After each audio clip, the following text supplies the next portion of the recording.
Corée du Nord, automne 1950. Un officier soviétique observe depuis un poste d'observation avancé. En bas, dans la vallée, un chasseur-bombardier américain vient de passer sous le faisceau radar coréen à 300 mètres d'altitude. Les canons anti-aériens soviétiques de fabrication classique pivotent, cherchent, perdent la cible. L'avion disparaît dans la brume de la vallée sans avoir reçu un seul éclat.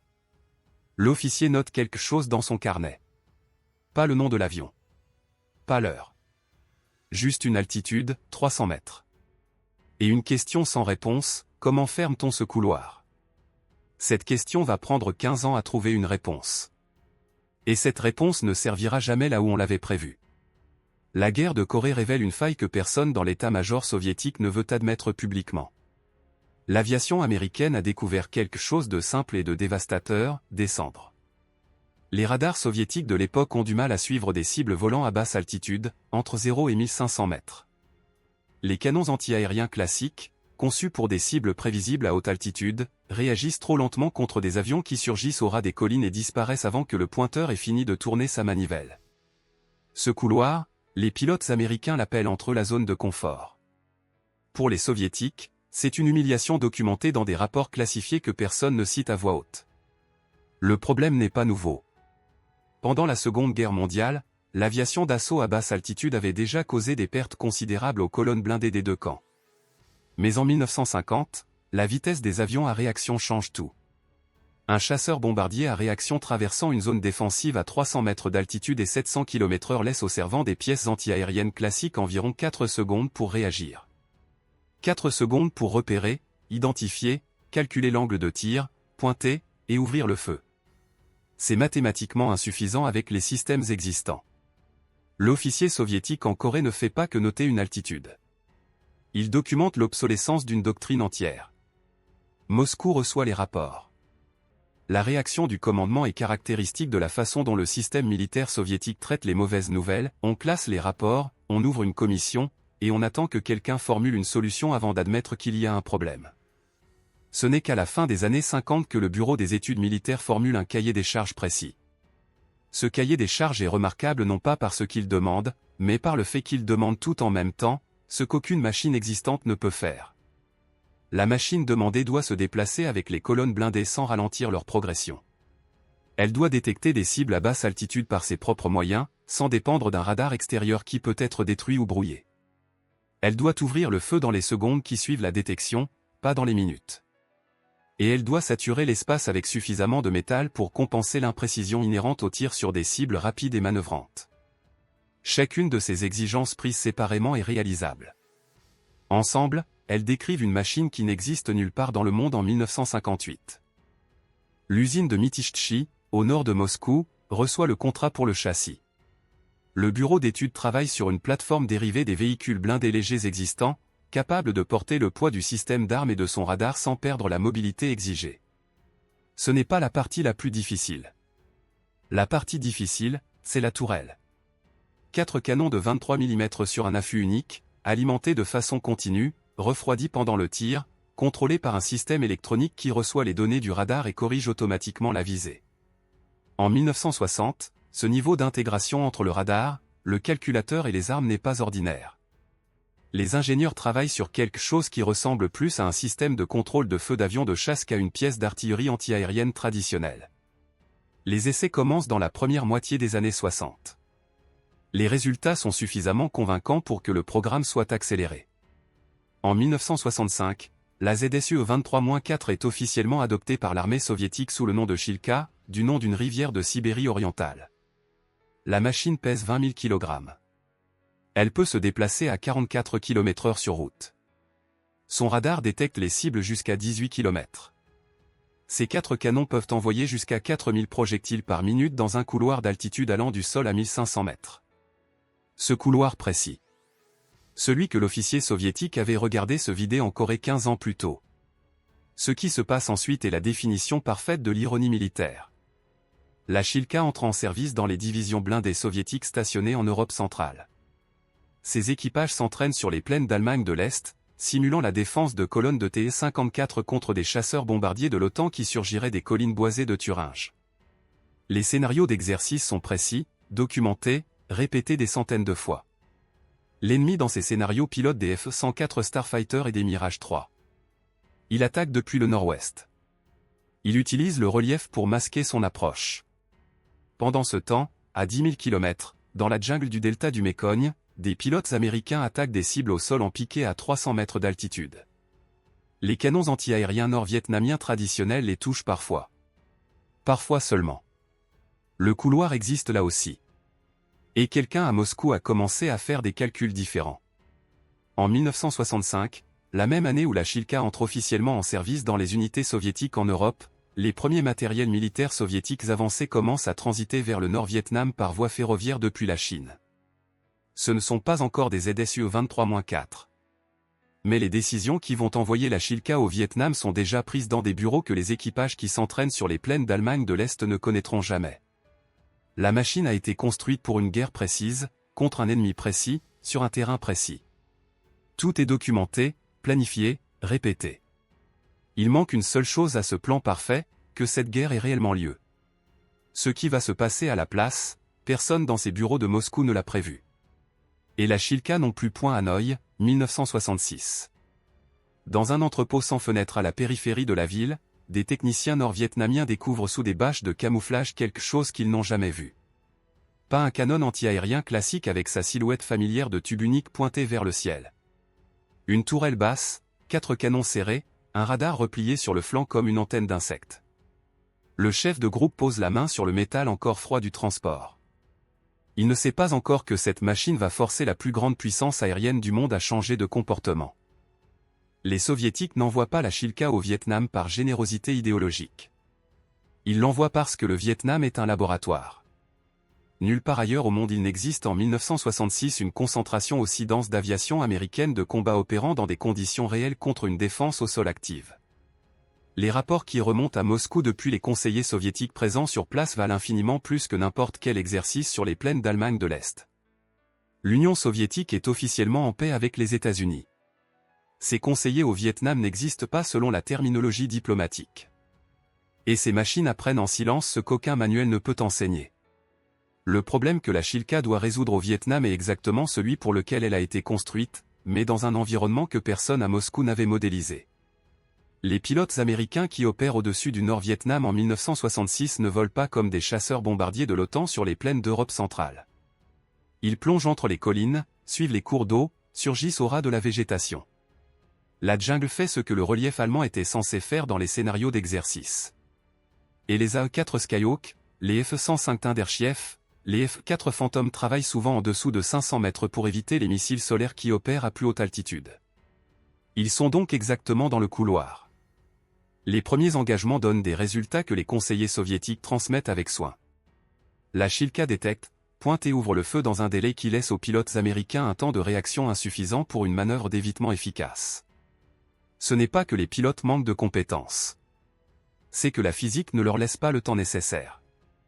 Un avion à 600 km/h traversant la zone d'engagement d'une Shilka la parcourt en moins de 5 secondes.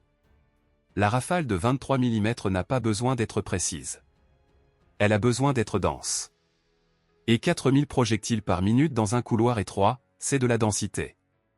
Ce qui se passe ensuite dans les salles de briefing des bases américaines en Thaïlande et au Sud-Vietnam ressemble à un problème de mathématiques que personne ne voulait résoudre.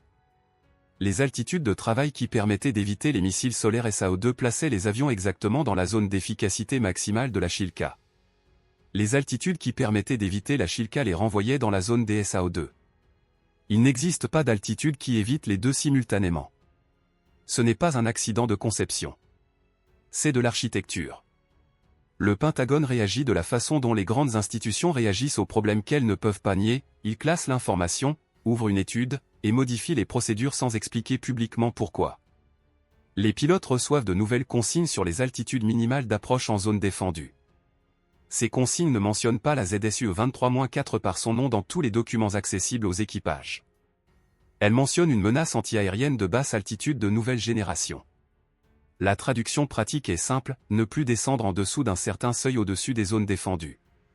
Ce seuil correspond précisément au plafond d'efficacité de la Shilka. Une machine soviétique vient de réécrire les procédures opérationnelles de l'aviation américaine sans jamais figurer dans un communiqué officiel. Ce que les conseillers soviétiques observent pendant cette période est plus intéressant encore que les résultats de tir. Les équipages nord-vietnamiens, après quelques semaines d'utilisation, commencent à modifier spontanément leur façon d'opérer le système. Le radar de la Shilka est efficace mais il a des limites dans un environnement saturé de relief et de végétation. Les échos parasites brouillent parfois la discrimination entre la cible et le fond. Les opérateurs vietnamiens développent alors une pratique que le manuel soviétique ne prévoit pas, ils utilisent le radar pour la détection initiale, puis basculent sur la visée optique manuelle pour l'engagement final. Cette combinaison, radar pour trouver, œil pour tirer, se révèle plus efficace dans la jungle qu'une dépendance totale au système automatique. Les soviétiques observent. Ils prennent note. Cette leçon voyage vers Moscou dans des rapports classifiés. Elle ne modifiera jamais officiellement le manuel d'emploi de la Shilka. Il y a dans cette période vietnamienne un détail qui concentre toute l'ironie de la situation. La Shilka a été conçue pour protéger des colonnes blindées en mouvement sur des terrains dégagés.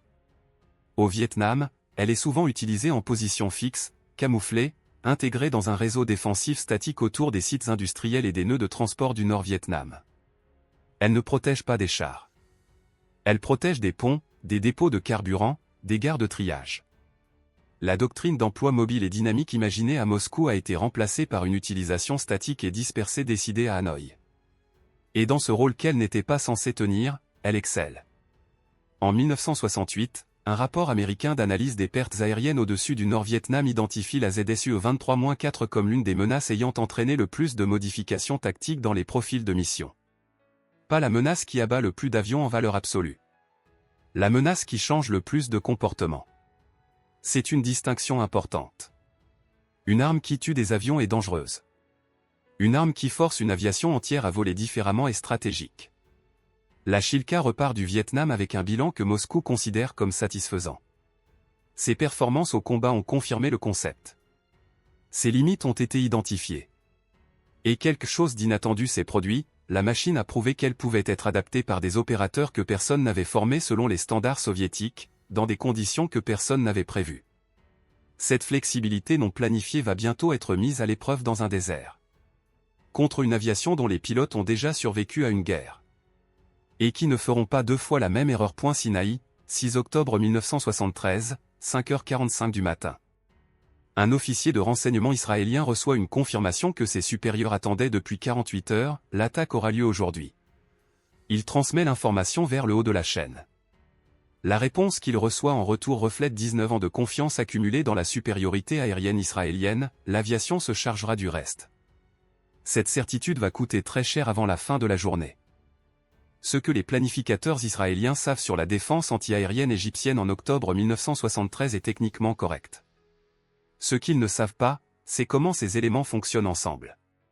Depuis 1967, l'Égypte a reconstruit sa défense solaire avec une méthodologie soviétique que les conseillers de Moscou ont pris 6 ans à installer correctement.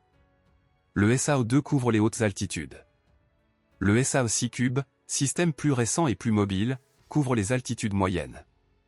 Et dans le couloir bas, entre le sol et 1500 mètres, les ZSU-23-4 attendent en batterie coordonnée. Ce n'est pas 3 systèmes différents. C'est un seul filet à 3 couches. Et les pilotes israéliens vont s'y jeter à pleine vitesse parce que personne ne leur a dit que le filet existait sous cette forme. Les premières missions de la matinée du 6 octobre sont des missions de supériorité aérienne classique. Des fantômes et des mirages israéliens décollent pour neutraliser l'artillerie égyptienne qui commence à pilonner la ligne Barlev sur le canal de Suez. Le profil d'attaque est celui qui a fonctionné en 1967, approche en altitude pour éviter la défense rapprochée, piqué sur l'objectif, dégagement rapide. Ce profil suppose que la menace principale vient du sol sous forme de tirs directs non guidés. Il suppose aussi que les missiles solaires peuvent être évités par des manœuvres à basse altitude. Ces deux suppositions étaient correctes en 1967. Elles ne le sont plus. Le premier pilote israélien qui comprend que quelque chose a changé ne peut pas le signaler. Son avion est touché pendant la phase de dégagement, à moins de 500 mètres d'altitude, alors qu'il pensait avoir passé la zone de danger. Le SAO-6 l'a suivi dans sa descente. En cherchant à échapper au SAO-6 en descendant encore, il entre dans la zone des ZSU-23-4. Les rapports de la matinée qui remontent aux bases israéliennes décrivent des avions touchés à des altitudes et dans des phases de vol où les pertes n'étaient pas censées se produire. Les analystes au sol mettent plusieurs heures à reconstituer ce qui se passe réellement. Ces heures coûtent des avions. La statistique qui circule dans les états-majors occidentaux après la guerre est celle-ci: Israël perd plus d'avions dans les premiers 4 jours d'octobre 1973 que pendant toute la guerre des 6 jours de 1967. Les chiffres précis restent partiellement classifiés et varient selon les sources, mais l'ordre de grandeur est documenté, entre 40 et 50 appareils perdus sur l'ensemble du conflit, avec une concentration très forte sur les premières 72 heures. Ce n'est pas une défaite aérienne. L'aviation israélienne continue d'opérer et finit par reprendre l'initiative. Mais c'est un choc d'une magnitude que personne dans les capitales occidentales n'avait calculé. Ce qui intéresse particulièrement les observateurs américains et français qui analysent le conflit après sa conclusion en octobre, c'est moins le nombre d'avions perdus que la géographie des pertes. Les avions ne sont pas abattus dans des dogfights. Ils ne sont pas interceptés par des chasseurs. Ils sont détruits en mission de soutien au sol, dans des phases d'attaque qui étaient considérées comme les plus sûres de toute la guerre de 1967. La leçon est brutale, 6 ans ont suffi pour que la doctrine devienne obsolète. Et personne dans les états-majors de l'OTAN ne peut exclure que ses propres doctrines soient dans le même état. La ZSU 23-4 n'est pas la seule responsable de ces pertes. Le SAO-6 abat des avions à des altitudes où le SAO-2 n'aurait pas pu les atteindre. Les Mampad Strelao-2 portés par les fantassins constituent une menace supplémentaire que les pilotes ne savent pas encore évaluer correctement. Mais la Shilka joue un rôle spécifique et irremplaçable dans le système, elle ferme le bas. Sans elle, un pilote expérimenté peut descendre sous le SAE-6 et travailler dans le couloir bas avec des risques acceptables. Avec elle, ce couloir est aussi dangereux que le reste. C'est son existence dans le système qui transforme un ensemble de menaces séparées en pièges sans issue. Les conseillers soviétiques présents en Égypte observent les résultats avec un intérêt professionnel que les rapports diplomatiques de l'époque ne reflètent pas fidèlement. Ce qu'ils voient confirme les théories développées depuis la Corée et affinées au Vietnam: une défense anti-aérienne en couches intégrées change fondamentalement les règles de l'engagement aérien. Mais ils voient aussi quelque chose qu'ils n'avaient pas entièrement prévu. Quand les combats durent et que les Égyptiens avancent au-delà de leur parapluie anti-aérien fixe, les pertes israéliennes diminuent. Le système fonctionne quand il est statique et coordonné. Il devient vulnérable quand il doit se déplacer rapidement. La Shilka est mobile en théorie. En pratique, l'intégration avec les autres systèmes exige une coordination qui résiste mal aux mouvements rapides. Cette limite, Moscou la note. Elle ne sera pas résolue avant longtemps. À Paris et à Washington, les semaines qui suivent la fin de la guerre d'octobre ressemblent à un séminaire de crise non déclaré. Les attachés militaires compilent les données. Les états-majors commandent des études. La question centrale est formulée de la même façon dans les deux capitales: si ceci se produisait en Europe centrale, que pourrions-nous opposer à un système de défense anti-aérienne de cette densité? La France dispose à cette époque de l'AMX-13 DCA, une solution légère à double canon de 30 mm sur châssis de char léger. Elle couvre le couloir bas. Mais elle n'a pas le radar de la Shilka, pas son intégration, pas sa cadence de tir. L'écart est visible. Les programmes qui vont tenter de le combler coûteront des milliards et des décennies. Ce que personne dans ces bureaux de Paris et de Washington ne dit à voix haute en novembre 1973, c'est la question qui devrait être centrale: si une armée équipée de matériel soviétique de deuxième catégorie a pu infliger ces pertes à une aviation considérée parmi les meilleures du monde, qu'est-ce que l'armée soviétique elle-même, avec des équipements de première ligne, pourrait faire au-dessus de l'Allemagne? La réponse à cette question est dans les fichiers classifiés de plusieurs gouvernements. Elle n'a jamais été publiée. Et la Shilka, elle, continue de rouler vers l'est. Vers un autre couloir. Dans un autre type de pays.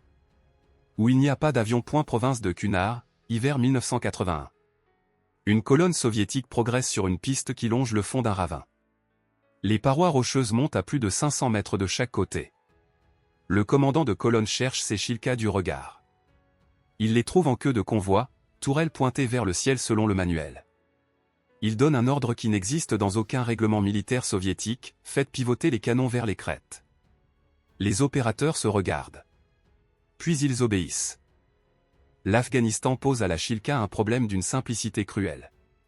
Elle a été construite pour défendre contre des avions.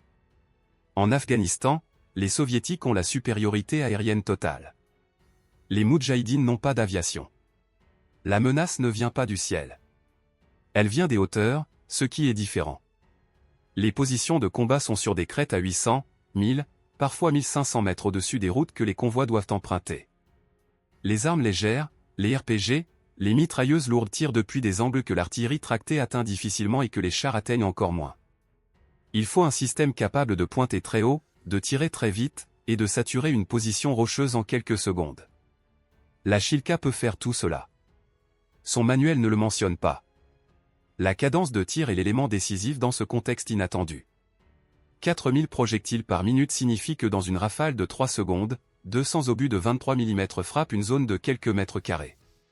Sur un versant rocheux, cet effet n'est pas seulement direct. Les éclats de pierre arrachés par les impacts créent une fragmentation secondaire qui rend intenable toute position exposée dans un rayon de plusieurs dizaines de mètres. Les Moudjahidines qui ont résisté des heures à l'artillerie classique abandonnent leur position en moins d'une minute sous une rafale de Shilka. Cette observation, faite indépendamment par des dizaines d'officiers soviétiques dans des unités différentes, ne remonte jamais officiellement vers les bureaux de doctrine à Moscou sous la forme d'une recommandation d'emploi formelle. La raison de ce silence institutionnel est révélatrice du fonctionnement du système militaire soviétique. Admettre officiellement que la Shilka est utilisée comme arme d'appui au sol en Afghanistan signifierait admettre deux choses simultanément. Premièrement, que la doctrine d'emploi existante est incomplète. Deuxièmement, que les unités sur le terrain ont développé des pratiques non autorisées qui fonctionnent mieux que les pratiques autorisées. Aucune de ces deux admissions n'est compatible avec la façon dont le système traite l'information ascendante. Les rapports qui remontent décrivent l'emploi de la Shilka dans des missions de protection de convois. Ils ne précisent pas l'angle d'élévation des canons.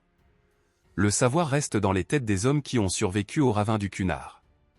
Il existe une conséquence pratique à ce silence qui se mesure en vies humaines. Les jeunes officiers qui arrivent en Afghanistan en 1983 ou 1985 n'ont reçu aucune formation sur l'emploi de la Shilka en appui sol. Ils arrivent avec les manuels. Les manuels parlent d'avions. Les vétérans leur transmettent oralement ce qu'il faut savoir. Mais les vétérans ne restent pas. Les rotations sont de 2 ans. Chaque nouvelle vague réapprend partiellement ce que la vague précédente savait. Une connaissance qui aurait pu être codifiée en quelques pages de doctrine régénère depuis zéro tous les 24 mois sur le terrain afghan pendant 9 ans. Le rapport entre la Shilka et le terrain afghan révèle aussi quelque chose sur les limites physiques de la machine. Le moteur diesel fonctionne correctement jusqu'à une certaine altitude. Au-dessus de 2500 mètres, les performances commencent à se dégrader. Les pistes afghanes ne sont pas conçues pour 20 tonnes de blindés. Les suspensions subissent des contraintes qui ne figurent pas dans les calculs des ingénieurs de Mytishchi qui travaillaient sur des plaines européennes imaginaires. Les équipages développent des routines d'entretien adaptées que les manuels ne prévoient pas non plus. La machine résiste. Mais elle résiste parce que les hommes qui la font fonctionner compensent avec leur expérience ce que la conception n'avait pas anticipé. En 1986, un événement change partiellement l'équation afghane. Les États-Unis commencent à livrer des missiles Stinger aux Moudjahidines. Pour la première fois depuis le début de l'intervention soviétique, la menace aérienne devient réelle pour les hélicoptères et les avions d'appui volant à basse altitude. La Shilka retrouve soudainement une partie de sa vocation d'origine. Elle doit maintenant surveiller 2 directions simultanément, les crêtes pour la menace terrestre, le ciel pour la menace aérienne nouvelle. Les équipages qui avaient appris à pointer leurs canons vers le haut des parois rocheuses doivent réintégrer la dimension aérienne dans leur vigilance. Cette dualité, aucun manuel ne la décrit. Elle s'apprend sur le terrain, en quelques secondes d'urgence, quand un signal d'alerte retentit et qu'il faut décider en moins d'une seconde si la menace vient du rocher ou du ciel. Le retrait soviétique commence en 1988 et s'achève en février 1989. Les Shilka qui ont servi en Afghanistan ont des trajectoires diverses après cette date. Une partie rentre avec les unités soviétiques, portant les marques d'un usage intensif dans des conditions jamais prévues par leur conception. Une partie est laissée au gouvernement afghan pro-soviétique de Najibullah, qui tente de maintenir le pouvoir avec les moyens que Moscou lui abandonne. Et une partie, dont le nombre exact est difficile à établir, finit par tomber entre les mains de factions qui ont combattu contre ces mêmes machines pendant 9 ans. La Shilka qui tirait sur les crêtes du Kunar se retrouve sur les crêtes du Kunar. Sous d'autres mains. Ce retournement n'est pas une anomalie. C'est le début d'un mouvement qui va s'accélérer dans les années suivantes à une échelle que personne en 1989 ne mesure encore. L'Union soviétique a exporté la ZSUE 23-4 dans plus de 30 pays depuis 1965. Elle en a perdu le contrôle dans plusieurs d'entre eux avant même que l'Afghanistan ne se termine. Ce qui va se passer quand l'URSS elle-même cesse d'exister est une question que les planificateurs militaires soviétiques n'ont jamais posée dans leurs documents officiels. Peut-être parce que la réponse était trop simple et trop inconfortable à écrire, une machine construite pour défendre un empire finit par errer longtemps après que l'empire a disparu. Et elle continue de tirer. Moscou, 25 décembre 1991. Mikhaïl Gorbatchev signe sa démission et le drapeau rouge descend du Kremlin pour la dernière fois. À ce moment précis, des ZSU-23-4 sont en service actif dans 33 pays sur 4 continents. Leurs équipages ne reçoivent aucune notification. Il n'y a personne à notifier. L'État qui les a construites, livrées, et formé à les utiliser vient de cesser d'exister. Les machines, elles, continuent de rouler. Ce qui se passe dans les années suivantes avec le parc mondial de Chilka ressemble à une expérience de physique sur la dispersion. Quand un centre de gravité disparaît, les objets en orbite ne s'arrêtent pas. Ils continuent sur leur trajectoire, où ils en trouvent une nouvelle. Les stocks soviétiques se fragmentent entre les 15 républiques successeurs selon des accords négociés dans l'urgence et partiellement respectés. Les machines déjà exportées restent là où elles sont, mais les contrats de maintenance, les livraisons de pièces de rechange, et les programmes de formation s'évaporent avec l'administration centrale qui les gérait. Des armées qui dépendaient de Moscou pour entretenir leur flotte de Chilka se retrouvent avec des machines en état de marche et plus personne à appeler quand quelque chose se casse. Certaines les cannibalisent pour maintenir les autres. D'autres trouvent des fournisseurs alternatifs sur un marché de l'armement d'occasion qui explose dans les années 90. Grozny, décembre 1994. L'armée russe entre dans la capitale tchétchène avec une doctrine de combat urbain qui n'a pas été sérieusement mise à jour depuis la Seconde Guerre mondiale. Les colonnes blindées s'engagent dans les rues étroites sans appui d'infanterie suffisant. Les combattants tchétchènes tirent depuis les étages supérieurs et les toits, des angles que les chars ne peuvent pas couvrir. Un officier russe cherche une solution pour les étages hauts. Il a une Chilka. Les canons montent à 85 degrés d'élévation maximale. 4000 projectiles par minute sur la façade d'un immeuble de cet étage vident les positions en quelques secondes. C'est la même découverte qu'en Afghanistan, refaite depuis zéro par des hommes qui n'ont pas lu les rapports qui n'ont jamais été écrits. Le savoir institutionnel perdu se reconstitue dans les décombres de Grozny au prix que ce genre de reconstitution coûte toujours. La Syrie offre à partir de 1911 un spectacle que les concepteurs soviétiques de la Chilka n'auraient pas pu modéliser dans leurs scénarios les plus complexes. Le régime de Bachar al-Assad dispose d'un parc de ZSU-23-4 hérité des livraisons soviétiques des années 70 et 80. Quand la guerre civile éclate, une partie de ce parc reste aux mains des forces gouvernementales. Une autre partie est capturée par différentes factions rebelles. Des Chilkas syriennes tirent sur d'autres Chilkas syriennes dans des villes que les deux machines étaient censées défendre ensemble. Le manuel soviétique d'emploi ne contient pas de chapitre sur ce scénario. Il n'en contient pas parce qu'il est écrit pour une guerre entre États, pas pour une guerre où la même machine se retrouve des deux côtés d'une ligne de front qui change chaque semaine. En 2016, des images satellites analysées par des groupes de surveillance des armements identifient des ZSU-23-4 en service actif dans au moins 17 pays simultanément.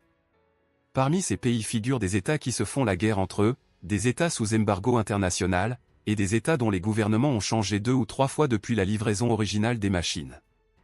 La Chilka a servi sous des régimes monarchiques, républicains, militaires, socialistes, islamistes, et des combinaisons de plusieurs de ces catégories simultanément.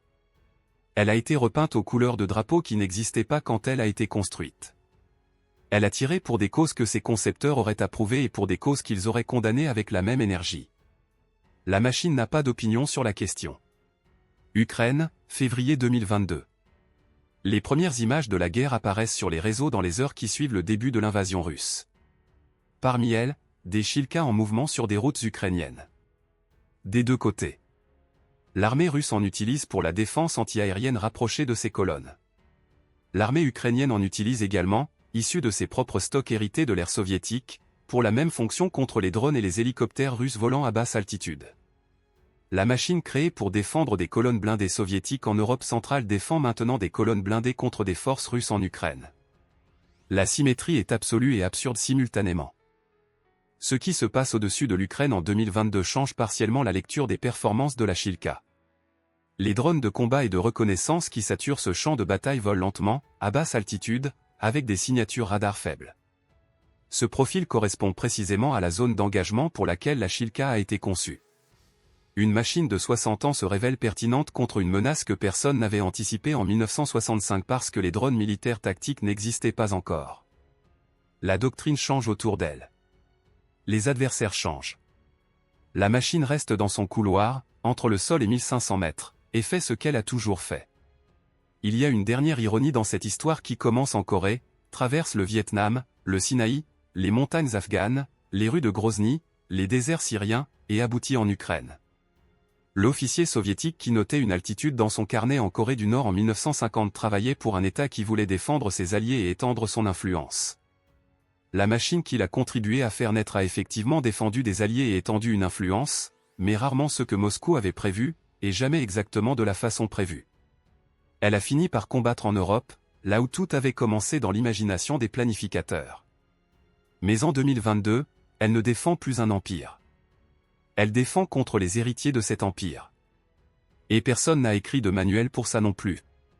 Une vidéo filmée par drone en 2022 montre une Shilka ukrainienne ouvrant le feu sur un hélicoptère russe à basse altitude dans la région de Kharkiv. L'hélicoptère dévie et disparaît hors du cadre. On ne sait pas s'il a été touché. On ne sait pas ce qu'est devenue cette Shilka précise dans les semaines suivantes. On sait qu'elle avait été fabriquée quelque part en Union soviétique, dans une usine qui n'existe plus sous ce nom, pour un pays qui n'existe plus sous ce nom, afin de combattre un ennemi qui s'appelait autrement. La guerre qu'elle mène maintenant n'a pas de nom dans ses circuits. Juste un couloir entre le sol et 1500 mètres. Et quelque chose qui vole dedans.